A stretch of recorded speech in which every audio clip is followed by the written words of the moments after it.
La Guyane affichait naguère le meilleur produit intérieur brut par habitant de son voisinage.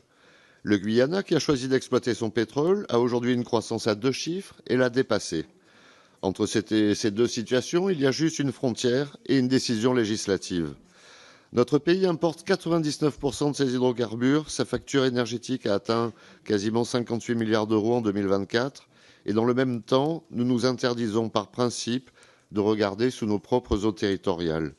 Aucun raisonnement économique ne justifie cette ligne autoritaire et déconnectée des réalités locales comme des réalités nationales. Le baril que nous renonçons à chercher en Guyane, nous l'achetons au Suriname, où la réglementation environnementale est quasi inexistante. Les émissions restent identiques et ce que nous cédons gratuitement, c'est juste le contrôle des normes et la captation de la valeur. Or, conserver cette interdiction revient à détruire une option. Aucun gisement rentable n'a été identifié à ce jour. La levée ne coûte rien. La maintenir, en revanche, ferme par avance l'accès à une ressource éventuelle pour un gain climatique nul, puisque notre consommation ne va pas diminuer d'un baril. En 2017, le Sénat avait voté une dérogation pour les Outre-mer, mais l'Assemblée l'avait supprimée.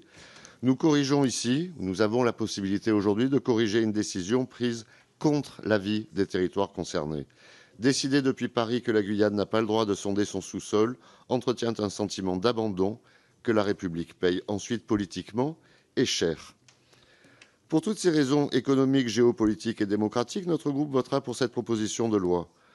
On voit dans nos échanges clairement s'opposer les théoriciens du bien et du mal et les pragmatiques, dont l'UDR fera partie.